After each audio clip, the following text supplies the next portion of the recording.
Hey ladies and gentlemen, welcome back to the channel. As always, it is Nick here, back with your daily crypto news and analysis, and today we're going to be talking about the Luna situation and really kind of discussing the major plans behind it. So let's just dive in, let's talk about it. So overall, the market is actually looking pretty good today, but I don't want to focus too much on the market itself, but I do want to talk to you guys a little bit about the Luna situation. Everyone basically thought that this was the black swan event of crypto, but honestly, I think that this was the event to really kind of spark a major demand, or I should say a debate around stablecoins in general. Now, when we talk about the Luna situation, it was just simply because of the UST depegging. And when we talk about the UST, this was something that was instantly used as, clear evidence on why we need stablecoin regulations. Then from the UST situation, we had them spark up a conversation around Tether, right? Because Tether is also, the number 3 asset right now in crypto. It is a stable coin. It has $75.6 billion in terms of market cap. It has $75.7 billion in circulating supply. And what is essentially backing this? Well, we did see Tether really kind of say, hey, we are backed by this, we're backed by that, blah, blah, blah. We've heard it before. There's been a lot of talks around Tether. There's been a lot of speculation. You guys could go watch YouTube videos on it. They've, a few people like CoffeeZilla have broken down exactly why Tether is probably one of the most suspicious assets right now in this market and could also be the true black swan event around crypto. But ultimately, enough talking about that. I do want to talk to you guys real quick about the Luna situation and why I do believe that it was 100% planned and what the major attack from it was on. So first off, I go back to May 10th where everyone was really kind of just, talking about Luna, laughing at it, making jokes, and they were even, taking shots at Do Kwon himself, which is whatever, but we do see here laughing at Luna and UST tanking isn't going to help us with the regulation that we are seeking. They will point to UST to use it against us. And we actually already seen this happen. I'm going to bring it up. I'm going to talk to you guys about it. But yes, this is exactly what happened essentially from that situation. We've seen them instantly target stablecoins. We've seen them instantly jump on the ball and say, all right, yep, we need regulations, which tells me there was something even bigger going on behind the scenes. I don't believe that this was an attack from, major hedge funds, like for an example, even like asset under management companies like BlackRock and Citadel. But I honestly think that this was a little bit of an inside job, specifically around regulators. I think that when we talk about regulations, they were instantly on the ball with it. They knew exactly what to do. I mean, the day right after, all right, we've seen so many articles around stablecoin regulations, why we need crypto markets regulated. Crypto markets are at risk for massive, manipulation, this, that. And it was so quick. It was almost like it was 100% planned for, again, that major switch into regulations. And we actually just hear one of the coincidental benefits of the Luna UST event is that it helps further justify and push through crypto and stablecoin regulation. How interesting is that, right? And it happened at almost the perfect time because as we were talking more so about the XRP lawsuit, right? So I've been, talking to you guys about Ripple and XRP for a very long time now, as you guys are probably all aware. I've been talking to you guys about it over a year now. We have been seeing a lot of updates within that lawsuit, but again, the major focus point within the XRP lawsuit is cryptocurrency regulations. We need regulatory clarity. We need this market to be regulated because there's so many risks involved in this market. But honestly, the major, risk in this market isn't, regulations. It's actually manipulation through, major whales manipulating the market, or we see a lot of these projects being pushed as rug, pulls, which I totally agree in terms of regulations. We do need, regulations, but we need them to not stifle innovation. We need them to be pro-crypto. And this is the thing that I fear the most around crypto is, we're seeing this major push towards regulations from a lot of these individuals that are not pro-crypto. They don't want to see crypto thrive in the light that it actually should be thriving in. And that's what worries me. If we have something like, for example, the XRP lawsuit, right? If Ripple wins that lawsuit, they will most likely utilize their own regulatory framework and bring it into the space. I've always said that the XRP lawsuit actually isn't even about XRP, it's about all of crypto. And I still believe that to this day. But the thing around this specific event is that they're pushing for strong regulations to absolutely decimate crypto in general. Crypto will not function the way that it's supposed to function if we see strong regulations come to the space that are not going to, again, further innovation, but it will stifle it. But we also do see here, if you study any world history at all, you know that the problems, reactions, and solutions are all artificially created. Problem, UST crashing. Reaction, oh no, stablecoins and cryptos can't be trusted. Solution, let's significantly increase regulations on crypto and stablecoins. Again, when we look at this, it is pretty interesting. And then we look at CBDCs, right? Because we even see here, can someone say CBDC introduction time? Yeah, because they are pushing for CBDCs right now.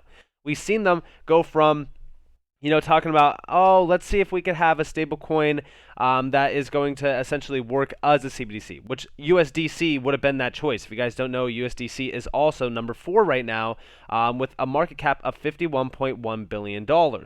This is actually backed by, a few of those asset under management companies, specifically BlackRock, which does have $10 trillion under management. This is pretty significant, but also USDC is probably one of the most trusted stablecoins within this market. Now, if you look at CBDCs in general, we are seeing them kind of go live. We've seen, a couple go live, but we are seeing, the push for them to really go live within the 2022, the end of this year, into like the beginning of 2023, because that is, again, when ISO 222 goes live, which we will talk about as well. But from this, we've seen articles, even 21 hours ago, SEC Commissioner expects tighter stablecoin regulation. Yellen says, stablecoins not real threat to financial stability. We've been seeing a lot of updates around this topic, but we do see the regulation of stablecoins has been a hot topic this week following the Terra fiasco, which saw UST losing its US dollar peg and Luna plunging to near zero. And then we do see Hester Peirce, who is the commissioner at the US SEC, talked about cryptocurrency regulation Thursday during an event hosted by the London-based Official Monetary and Financial Institutions Forum policy think tank. And we do see here Peirce, who is known in the crypto community as Crypto Mom, indicated that tighter regulations on cryptocurrency, particularly stablecoins, could be coming soon. She was quoted as saying, one place we might see some movement is around stablecoins. That's an area that has obviously this week gotten a lot of attention. And yeah, if you look at stablecoins, they're obviously going to target them. When you look at the stablecoin market entirely, it has over $160 billion in market cap. And it had even more before the UST situation actually happened. And you guys do see the top 3 tokens here in terms of stablecoins. So it is interesting. But we also do see, lawmakers to work with Treasury Department on stablecoin regulation. I wouldn't characterize it at, this scale as a real threat to financial stability, but they're growing very rapidly, and they present the same kind of risk that we have known for centuries in connection with bank runs. So yeah, it is very interesting. And talking about those bank runs, by the way, basically that is when you do see something like UST crash, right? And the entire market around it crashes as well. That's essentially what happened with UST and Luna just recently. Now, this was not the only article that got released. We also seen from Bitcoin News as well, European Commission is working on a compromise proposal for the EU's upcoming crypto regulations.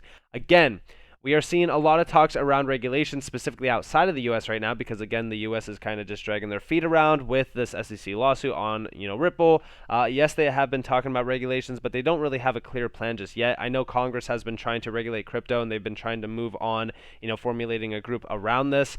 Don't know where they are on that. We haven't really seen too much in terms of updates around that area, but again, we are still seeing a lot of concerns around a few things. For an example, the anti-money laundering measures, know your customer, and things like that are definitely at the forefront of a lot of these, regulations, which is totally fine, and I completely understand it. But I just don't want to see, them going after crypto just because it poses a threat to their financial markets, right? The traditional markets, because we've seen them talk about that. And just for you guys who are probably confused on what I just said, essentially what I'm saying is, if we pose a threat to, for example, the US dollar dominancy, because digital assets will essentially be the new, thing on the block, everyone will want to utilize digital currencies in general instead of fiat-backed currency, then that is going to be a concern for them. It's going to stifle dominancy over these fiat currencies, and that is something that they do not like. So, that's why I do foresee a lot of, very, very tight regulations coming around crypto, which I don't fully believe in. I think that we should still see innovation happening. I think that we are still going to see most likely an incredible move on revolutionizing the current financial system through, again, crypto technology. But yeah, they are focused on high risk areas here, or registered in countries that do not, levy corporate tax. Again, when we talk about things happening around crypto, they definitely want their tax money in terms of like know your customer and stuff like that, which again is understandable. But we've also been seeing, a few places actually going, pro crypto and getting rid of crypto tax in general for long term holds. Like for example, Germany just introduced a plan. If you're holding for one, year or more, then your crypto is essentially tax free, which I love, and I also support that as well. But we do here. Now here's a full breakdown on the entire Luna situation. I don't want to focus too much on the entire breakdown, but shout out to Ether Nacional. But we do here. I researched, for you how the UST and Luna event, which scared everyone, happened. The team planning the attack collected 1 billion UST at us over the counter, borrowed $3 billion worth of Bitcoin. A pre-attack FUD study was initiated. People holding UST panicked.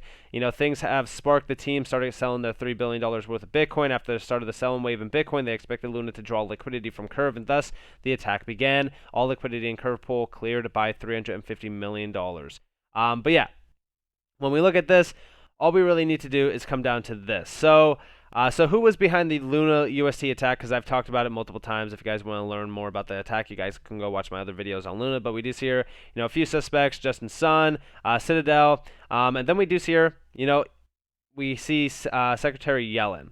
It is also significant that reiterated its call for stablecoin, regulation, which we did see exactly happen right after the fact.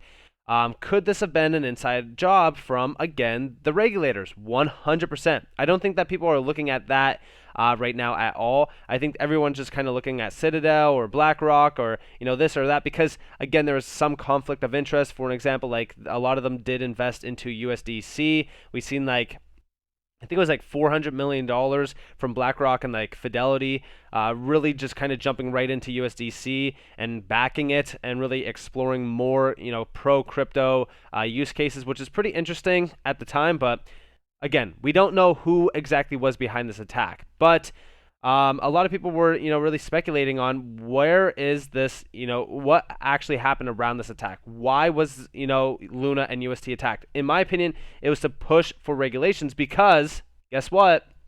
We are seeing ISO 222 going live in November. Now, a lot of people will say that this is, in no way the reason why it was attacked. But again, we've seen massive amounts of articles and a lot of talks around regulations, specifically in regards to stablecoins, because I do believe that they do pose a risk to the financial systems right now. I think that a lot of people would rather utilize stablecoins within digital assets than utilize fiat currency. But hey, who am I to say that? Because we've only been seeing massive adoption of digital assets for over a year now, even going back to 2020 as well. It's just been spiking in terms of the individuals wanting to utilize digital assets, and that is also why we are seeing a move towards ISO 222 and them readying the digital financial markets. When we talk about digital financial markets, we're going to essentially see a push for CBDCs. We're most likely going to be seeing a lot more talks around a USD-backed stablecoin. I don't think that's going to be backed by the fiat currency USD, but I think it might be backed by gold, if anything. And I've also talked about this in regards to my XRP videos. But we do see here, welcome to the 8th edition of ISO 222 in Bytes, the first for 2022.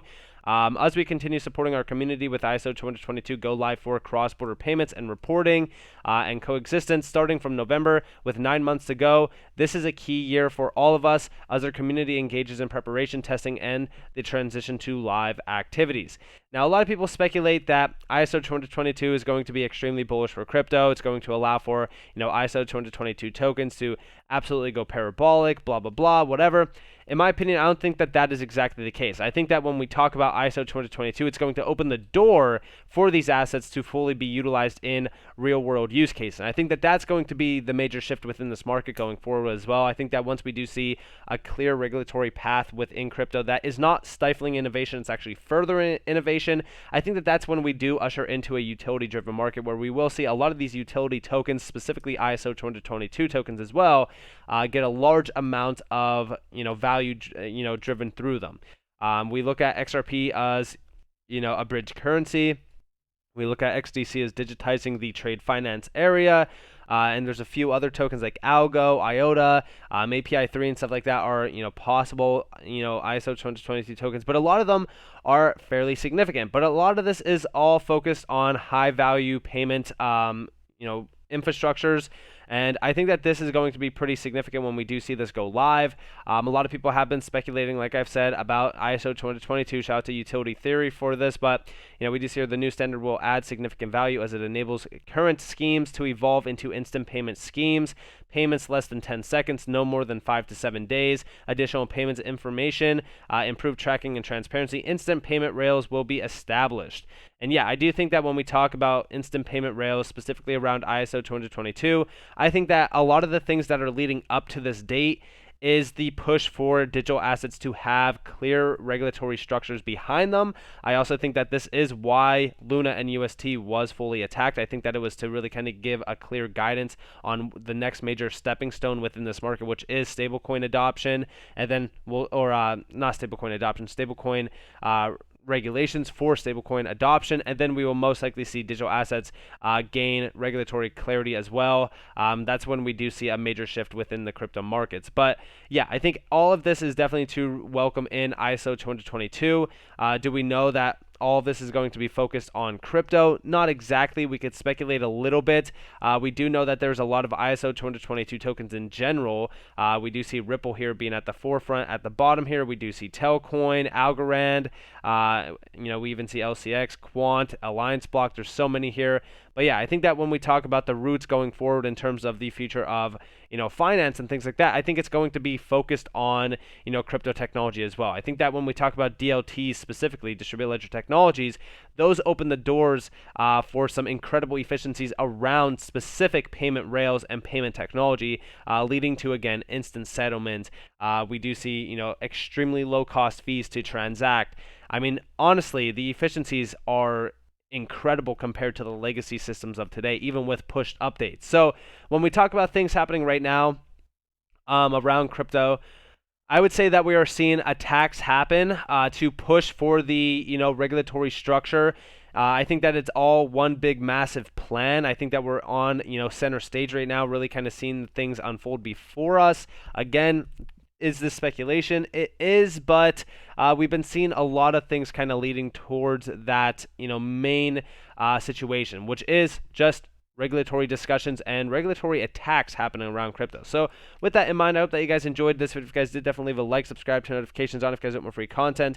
You guys are more than welcome to follow me on Twitter and join the free Discord down in the description below. As always, up that you all have a beautiful day or beautiful night wherever you guys are in this beautiful world. This has been Nick. Peace out, guys.